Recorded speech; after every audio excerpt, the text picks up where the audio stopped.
Live every day as if it were the last, because before you know it, time goes past and life's just not that long. Tell all you love that you love them so, because even if you do, they might not know, and one day we'll all be gone.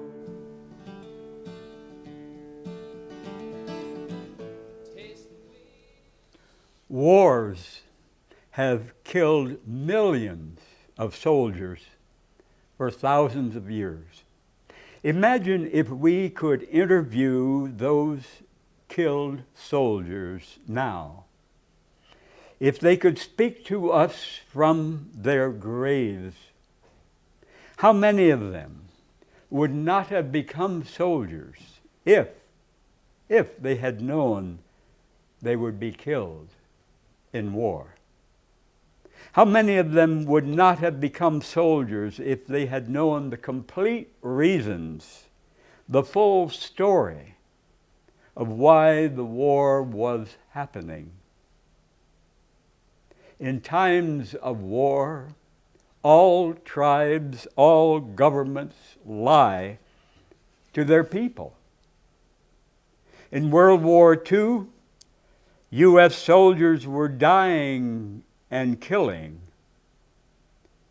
The U.S.-based ITT Corporation had designed and built Nazi phone and radio systems and supplied parts for German bombs. Under a U.S. presidential order, U.S. companies were licensed to trade with the Nazis. The Ford Motor Company had U.S. government permission to make Nazi tanks. General Motors, DuPont, Standard Oil of New Jersey, Davis Oil Company, Chase National Bank did business with Hitler. President Roosevelt did not stop them. Roosevelt feared a scandal causing another stock market crash or lower U.S. morale, less U.S. support for the damn war. The same U.S. companies were also making big money from supplying the United States government. Some of them threatened to stop supplying the U.S. government if Roosevelt exposed them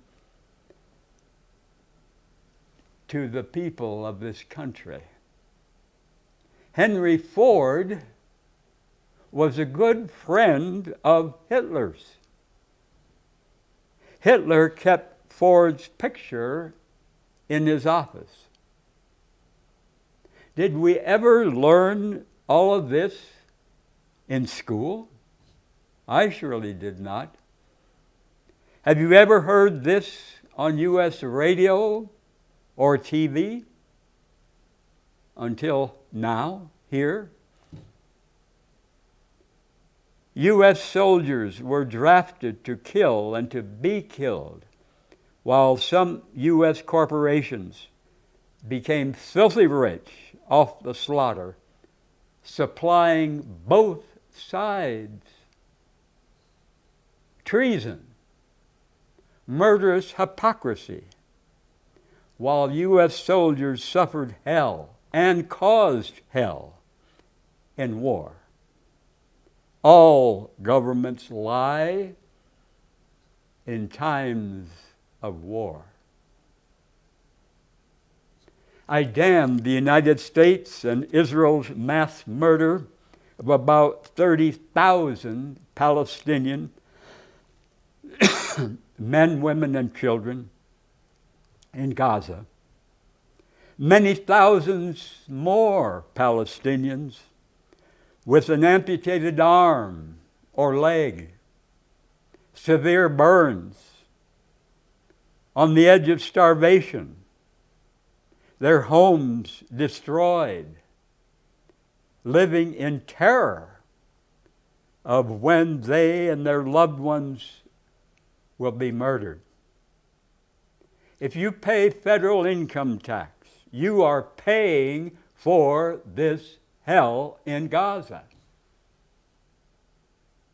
Sadly, Joe Biden has the blood of many thousands of kids and women and men in Gaza on his hands. And make no mistake, I am not putting in a word for Trump. Trump is a lying, dangerous dictator. And as far as I know now, if those are the two men on the ballot for president in November, I do not plan to vote for either one. Hell no. I have paid no federal income tax for war for 45 years.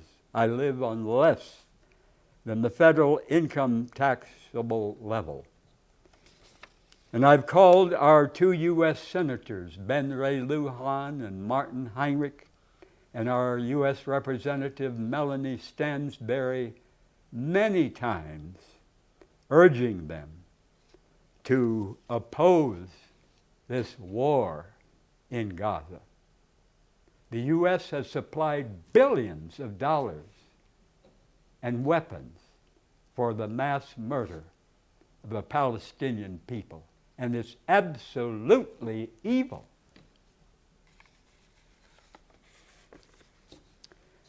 If you own a car, would you take your car for repairs to a mechanic whose own car does not run well? Would you take your car to a mechanic who says, put whatever you please in the fuel tank? Kerosene, diesel fuel, gasoline, dirt, water? Why go to any doctor who eats junk food? Why go to any doctor who smokes cigarettes? Why go to any doctor who is fat? Why go to any doctor who has not studied nutrition? Why go to any doctor who knows almost nothing about healing herbs and vitamins? Why go to any doctor who does not ask you what you eat? Who does not ask you how much you walk and exercise? Why go to any doctor who does not ask you how much sleep and sunshine you get? And if you have close friendships, because loneliness is a killer, as deadly as smoking cigarettes. Why go to any doctor who does not welcome your questions on health? Why go to any doctor who is not honest and humble? Who does not admit he or she sometimes makes mistakes as a doctor?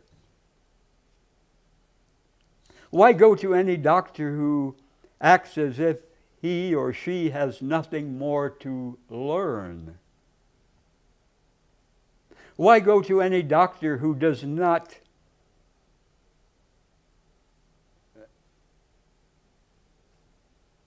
welcome your questions about your condition, and who mainly prescribes drugs instead of seeing and concentrating on the causes of your sickness? Before the hit and run I suffered last May, I'd gone to no medical doctor for 25 years, and I'd taken no prescription drugs for 25 years. I do not have yearly physical exams, maybe never a complete physical in my life. I aim, if possible, to avoid going to doctors from now on until I die. But none of us can say that for sure. Of course not. Hell no. I eat healthy, raw plant foods. I walk much. I get enough sleep. I sunbathe a lot. Many winter days, not every winter day, but many winter days in our backyard, naked. If there are no high clouds, no wind, it's beautiful. I have close friends, dear friends, and I aim to forgive, and I aim to ask forgiveness, to apologize when I wrong others. Most hospital beds would be empty if we all get serious about living healthy in every way. I've studied health for over 47 years, hundreds of books, articles, speakers, documentaries, conversations, my own experiences. There's always more to learn and to learn again. Sometimes we drift away from what we knew. Always more to learn about being healthy and staying healthy. If you're faced with possible serious surgery or other major medical procedures, go to several doctors for their opinions. Many autopsies show the cause of death was not what the dead person was being treated for by the doctor. We all make many mistakes in life, and that includes doctors. So if you need a doctor, do your damnedest to find a doctor who believes in natural healing, a doctor who lives healthy, him or herself, a doctor who only uses drugs and surgery as last choices, unless it's an emergency. And as I said, go to several doctors and get their opinions on what is wrong with you. I damn all movies glamorizing violence. I damn all movies making violence look cool. Movie producer and actor Alex Baldwin and his gun handler, Hannah Gutierrez Reed, are getting an awful taste of what violence and guns cause in real life as they go on trial for the accidental killing of a woman in the movie Rust. The woman would be alive today, and Baldwin and Hannah Gutierrez Reed would not be facing trial if no guns were allowed in any movie. No guns, real or fake. I damn all guns in any movie. Why are millions of people addicted to guns and violence as entertainment? Why are those movies called action movies? And movies of passionate sex, man and man, man and woman, woman and woman, no matter how affectionate, are called dirty by many people who love violent movies.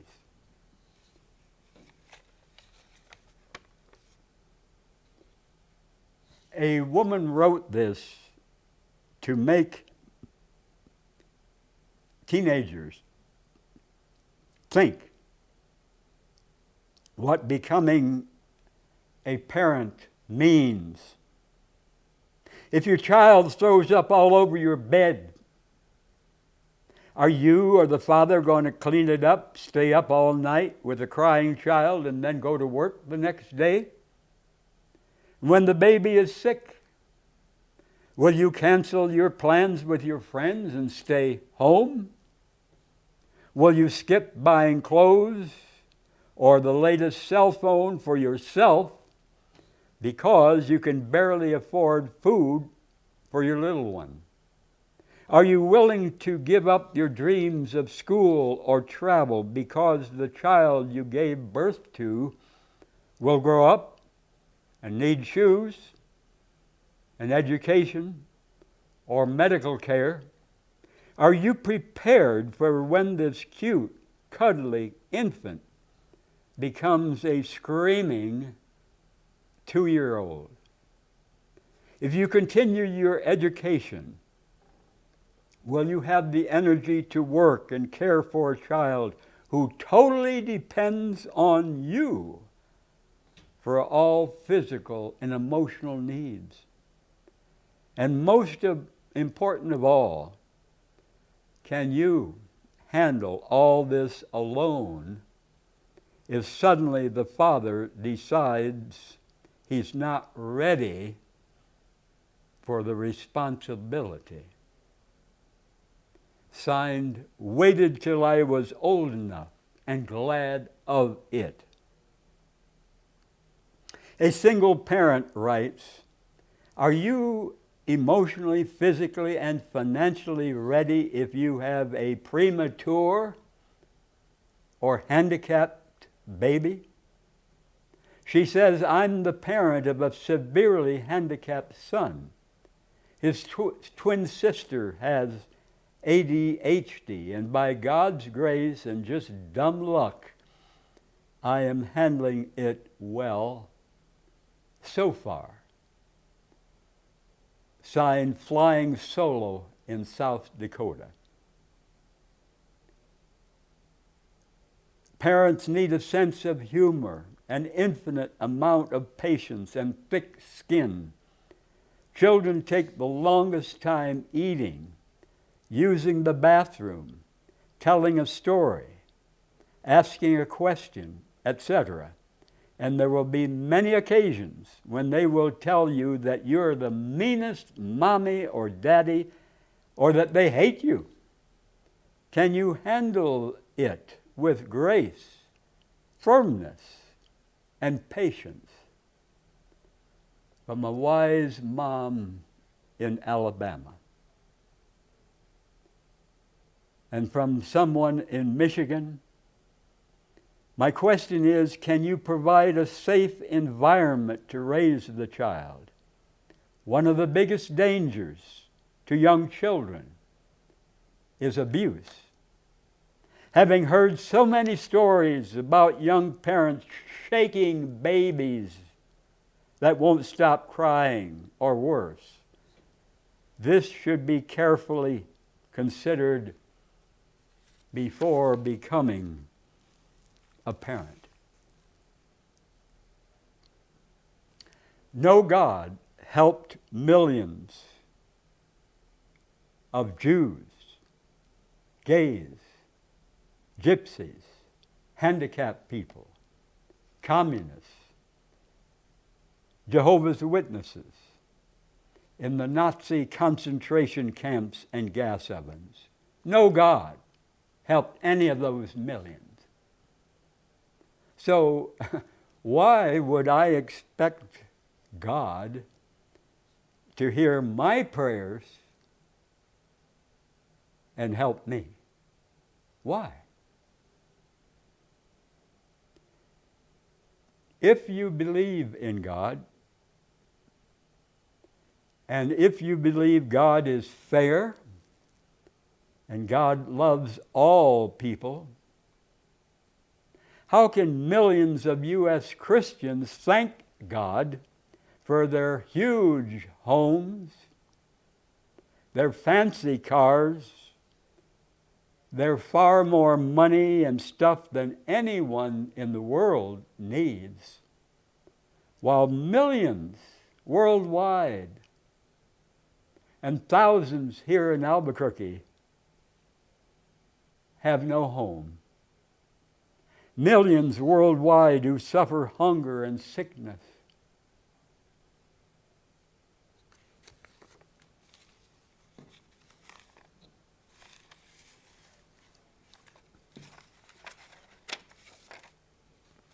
Daniel was my only Albuquerque friend ever to visit me on my family farm in Illinois. He was 22 when he came in 1984 to our farm in Illinois. He came to visit me to get away from the drugs in Albuquerque. Daniel met my dad. My mother had died 2 years before that. And the first night, Daniel and I walked 4 miles under the bright moon. He told me he wished he could be as open as I am.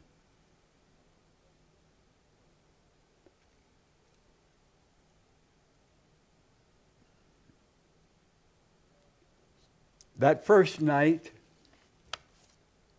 I showed Daniel his bedroom upstairs. I went into my bedroom upstairs. And I heard Daniel go to the bathroom. And when he was going back to his room, I asked him if he wanted to lie down beside me in my bed. He came in, he lay down for an instant, and then he got up and went to his room. And the next day, Daniel told me he had felt like screaming last night.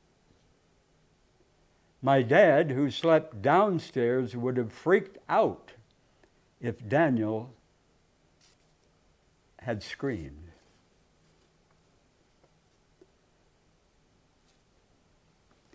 And one day, Daniel called me into the bathroom. He was sitting on the stool. He had a magnificent, naked, huge hard-on. He was offering his cock to me to suck, but I did not. And later I explained to him why I had not sucked his cock.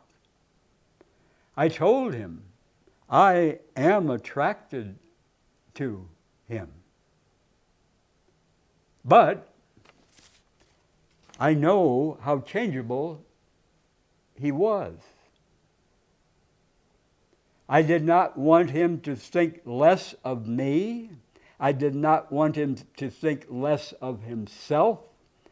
And I surely did not want him to think less of our sex if I had sucked his cock. And minutes later, hours later, days later, shame and guilt overwhelmed him.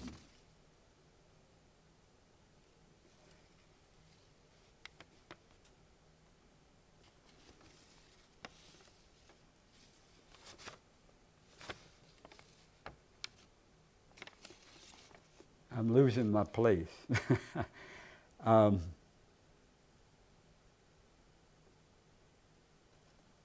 Daniel worked some in my dad's business, driving trucks. Daniel had part in a local play there. And I introduced him to many people. Daniel and I went to a nude beach in Wisconsin, and I surely told him how attracted I was to him. I remember when he and I ate in a Mexican restaurant in Rockford, Illinois, and I would have him guess which men I was attracted to.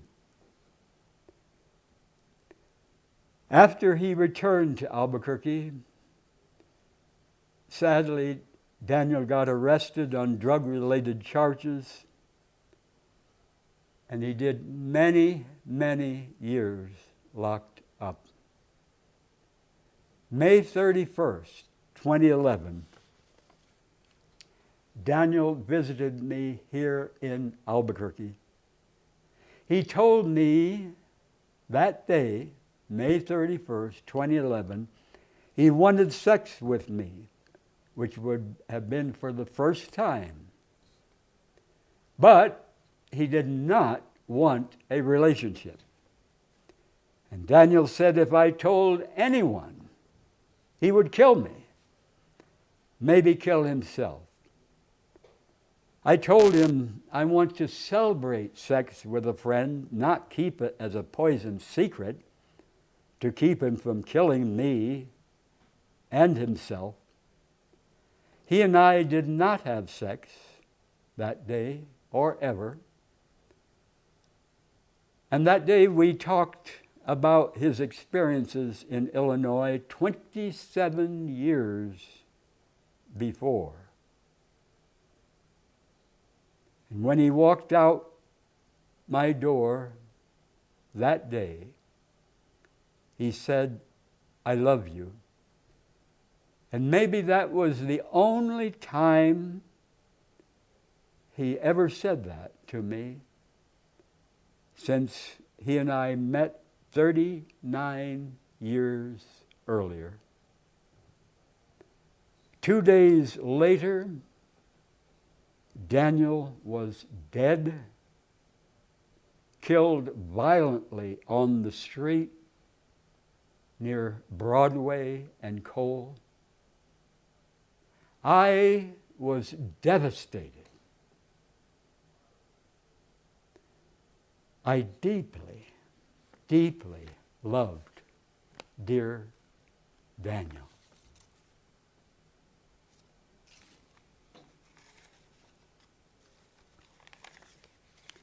Every day in my blended smoothies, I eat many healing herbs, and garlic is number one. And never cook garlic if you want all the health benefits. Raw garlic is great for the immune system to fight off all bad germs. Antibiotic drugs often kill the good germs along with the bad germs. And that's not good. We need the good germs to be healthy. Garlic kills only the bad germs. Garlic helps the good germs.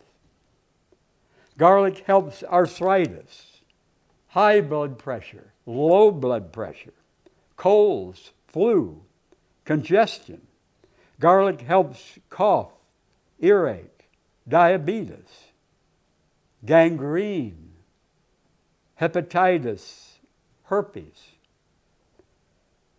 Garlic helps all infections, AIDS, tuberculosis, COVID.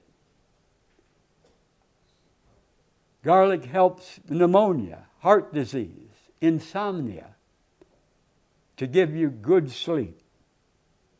Garlic prevents and gets rid of parasites and worms. People who eat the most garlic have the least cancer. Has your doctor ever told you that? I don't think so. Garlic is good for sex. Eat only raw garlic, not cooked, if you want the best results. Each garlic bulb has sections called cloves. And depending on the size of the cloves, I eat 2 to 6 cloves a day in my blended smoothies, every day. Lots of raw garlic plus extra hot red chili powder becomes nature's penicillin to prevent and stop all infections. Parents, if you want your children to be open and honest, are you always open and honest with them? Do you ever ask them to lie for you about anything? If someone calls on the phone for you and you don't want to talk with that person, or someone comes to the door looking for you and you don't want to see that person, do you tell your kids to lie, that you're not home? If you want your children to be dependable, do you keep your promises to them and to others? Do they see you making promises to other people and not fulfilling those promises? If you want your children to apologize and ask forgiveness when they wrong you, do you apologize? Do you ask forgiveness when you wrong them? If you want them to be warm and affectionate, do you hug them often with deep feeling, both your sons and your daughters? How can you lecture your children not to use street drugs with their friends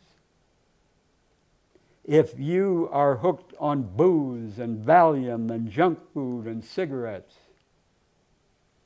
Never demand your children to obey you and other authorities without questioning.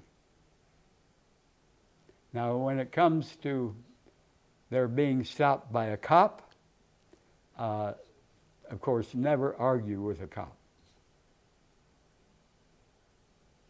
It could get you killed. But allow them to question you on things, and other authorities, religious or government authorities, who want to make them into professional hired killers and thieves for the U.S. government as soldiers. When parents teach kids to follow orders and to obey other authorities without questioning, these kids often become soldiers who murder on command with no conscience. Auschwitz, Vietnam, Iraq, Chechnya, Gaza, Afghanistan. Teach your kids by your own lives to question deeply everything, to follow their conscience, no matter the cost, and to love and do good to all people, including our enemies.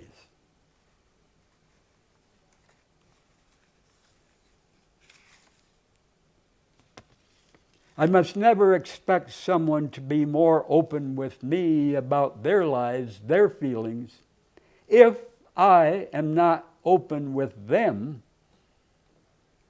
about my mistakes, my fears, my hopes, my past, my regrets. I love deep heart-to-heart conversations. I want others to open their lives and feelings to me. So I open my life in conversations and on this program to you who watch. My fears, my hopes, my regrets, huge changes in what I believe, how I live now. Many things I did I would want to change if I had my life to live over, knowing what I know now. I love personal questions. And do you have any friends, any relatives who tell you and mean it, I love personal questions. If you want your friends to go deep with you, take the initiative, lead the way, go deep and personal about your life with them.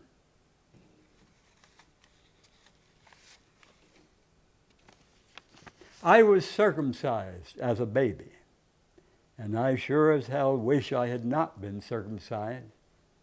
Circumcising baby boys is raping them with a knife. Circumcising baby boys is government-approved sexual torture. Circumcising baby boys is child abuse committed by doctors and nurses. Circumcising baby boys is permanent body mutilation approved by parents. Circumcising baby boys is a stupid, brutal tradition. Every child, boy or girl, has a human right to his or her own whole body with nothing chopped off. And of course, sadly, in some parts of the world, girls suffer genital mutilation, just as millions of boys here suffer genital mutilation in circumcision. The penis is for giving and receiving pleasure, but the baby boy coming from the comfort and safety of mother's womb soon suffers violence and severe pain in his penis. In the late 1800s in the United States, many medical doctors damned masturbation as the cause for many sicknesses. How stupid. But we all make many mistakes, including doctors. Many medical doctors in the late 1800s praised circumcision as the miracle cure for masturbation. Crazy stupidity by some so-called medical experts. The foreskin of the penis is loaded with nerves for more sexual pleasure. The foreskin also protects the head of the penis. After circumcision chops off the foreskin, the head of the penis gradually builds up extra layers of cells to protect itself because of the missing foreskin. And the result of circumcision is less sensitivity, less pleasure in sex. The foreskin around the shaft of the penis gives the marvelous slide and glide pleasure, great for pleasuring oneself and great for sex with a woman or with a man. And I compliment all nurses, all doctors, and parents who refuse to circumcise baby boys, who refuse to circumcise baby boys. I wish I had not been circumcised as a baby. And I remember dear Jose, bisexual man from Mexico, whom I love dearly. Now I do not know if he's dead or alive, sadly. But I had sex more times with Jose than any other man in my life. He was not circumcised. And I remember how very sensitive his cock was after he came. Very sensitive. I enjoy sexual pleasure on my cock but I would have enjoyed it much more if I had never been circumcised as a baby. Sadly, Jose got involved with drugs. He lost his green card. He got locked up. And he was deported back to Mexico.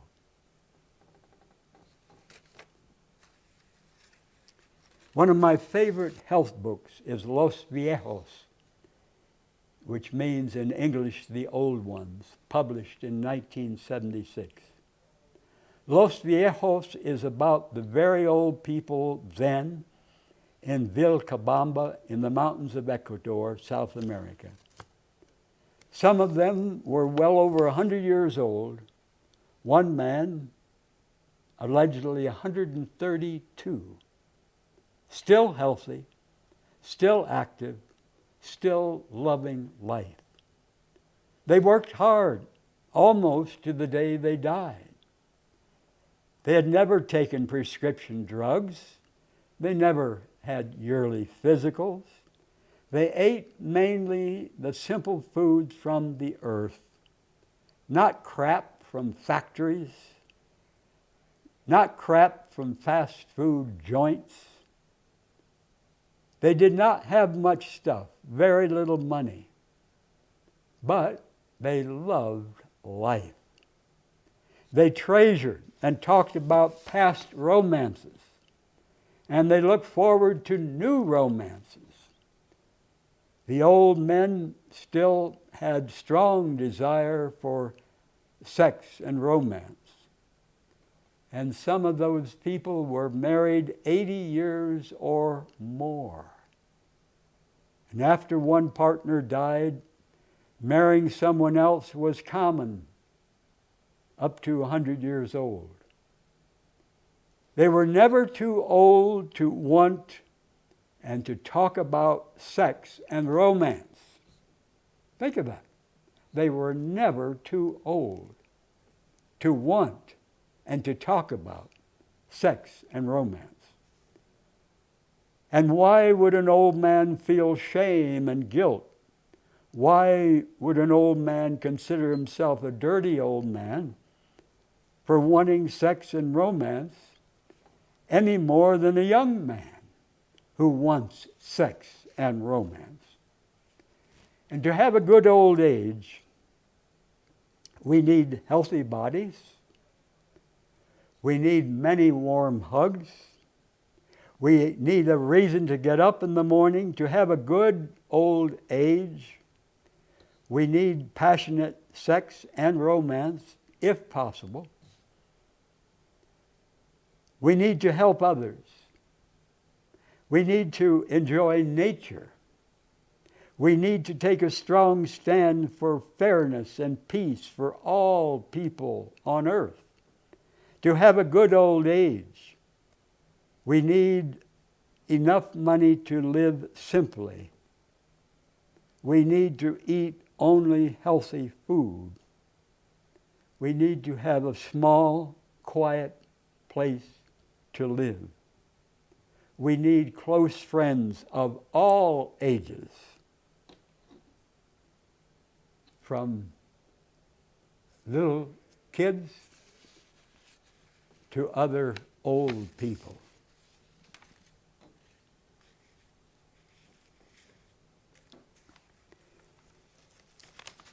Some wonderful wisdom from a woman I met years ago, Carrie Seidman. And this is their testimony. Almost anyone who has loved has at one time or another lost. And when it happens, how we react can make the difference in the quality of our lives forevermore. She says, my own realization 6 years ago that the anguish I had held on to for more than a decade over my own marriage breakup had done nothing but cause further damage. She says, either because I was sick of playing the martyr or because I had evolved, I hope,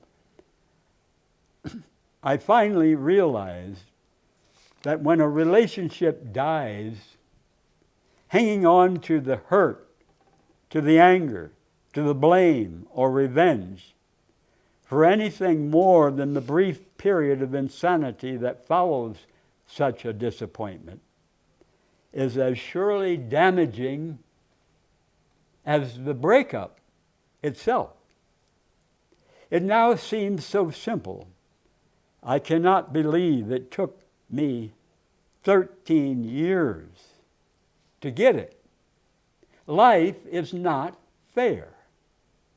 Life is not equal. People lie. People do bad things, make bad choices, create havoc in the lives of the people they profess to love. All that's a given. We can become bitter and angry and combative. We can become wimpish and withdrawn and fearful, or any number of other shades in between.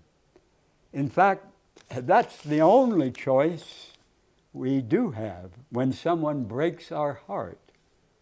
How are we going to react? How are we going to take it? And she says, what took me far too long to realize is that the choice will have a far greater effect on oneself than on anyone else. The words that made it click for me, and they came not from a psychologist, not from a preacher, but from a girlfriend who had been through her own hard knocks, was to be the bigger person. To be the bigger person. Not bigger in the sense of better, no. Bigger in the sense of more generous, more forgiving, more the kind of person we'd like to see when we look at ourselves. And Carrie Seidman says, I now know it's possible to forgive and to move on because I've done it. Okay, I admit I was a little slow. I know my life has been better, has been fuller, has been happier since I've done so. I've even surprised myself on occasion with my Zen-like calm. Picture a pleasant holiday dinner involving all the players in my divorce. All the players in my divorce at my house. Sometimes people ask me how I have mended the fences. And I tell them the answer is really quite simple. I did not mend those fences. I took them down. I took those fences down.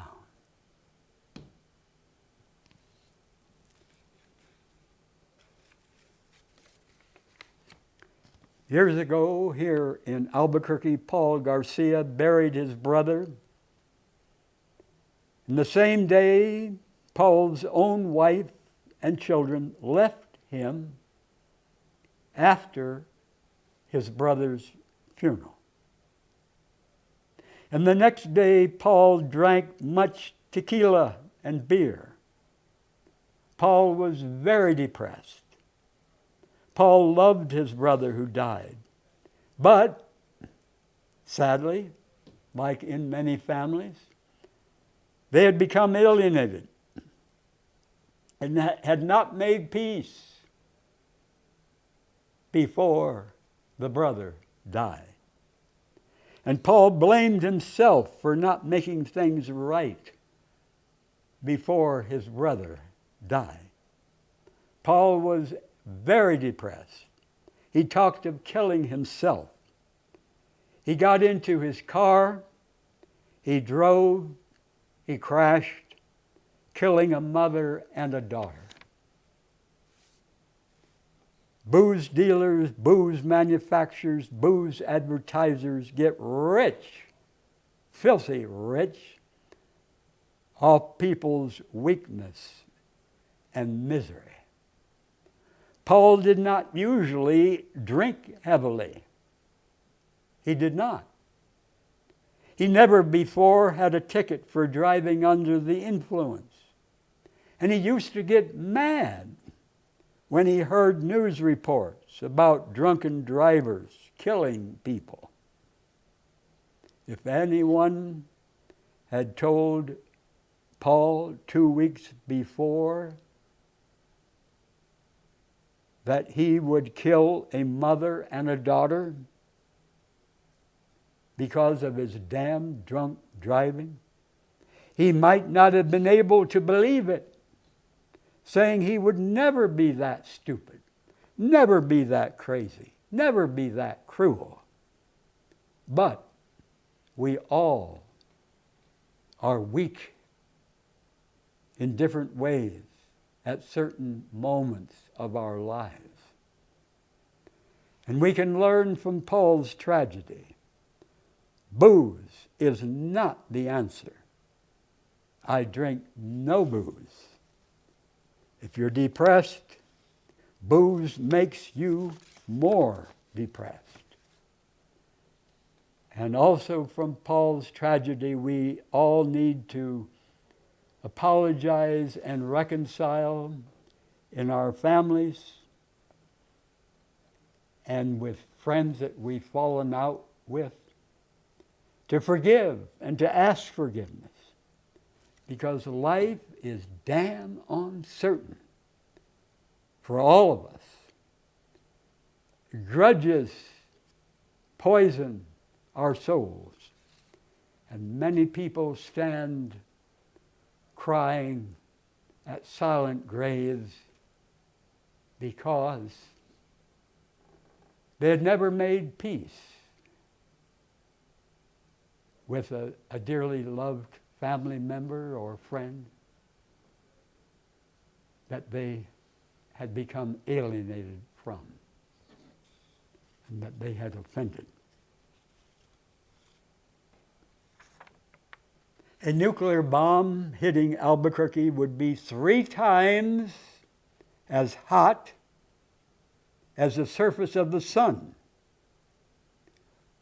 Winds up to 300 miles per hour. Albuquerque would be one of the main U.S. targets. Why? Because of Kirtland Air Force Base, Sandia Weapons Lab, if a nuclear war happened. And many of our bodies would be vaporized, with our shadows left on sidewalks or streets. And many of us would be terribly burned if our bodies survived at all. Many of us would be crushed by falling buildings and sliced by flying glass. If parents were at work and their children in school or daycare, the children would die without their parents ever reaching them.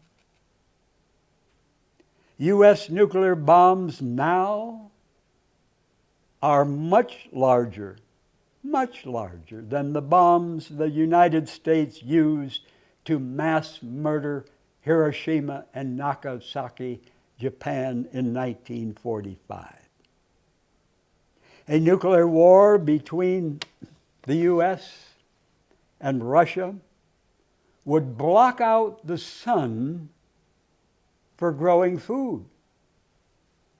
A nuclear war between the United States and Russia would cause 2 billion, not 2 million, 1,000 times 2 million, 2 billion people to starve. And many nations have signed the treaty to stop more nuclear weapons. Many nations have signed that treaty. But the evil U.S. government strongly opposes that treaty, refuses to sign it. The U.S. government, sadly, and the Russian government are in love with the damn deadly, evil nuclear bombs. And the money the United States and Russia constantly spend on mass murder could house all U.S. homeless people, and I don't know if there are a lot of homeless people in Russia, but house them too. The money the U.S. constantly spends on mass murder, nuclear bombs, could provide treatment programs for alcoholics and other drug addicts, and would provide free medical care for everyone in the United States. Would you be proud to have family members or friends designing nuclear bombs at Sandia Weapons Lab here in Albuquerque? Were many Germans proud to have family members working in the Nazi concentration camps and gas ovens, killing millions? And the bombs designed at Sandia Weapons Lab here in Albuquerque would kill far more millions of people, if ever used, than the Nazis killed in the concentration camps and gas ovens.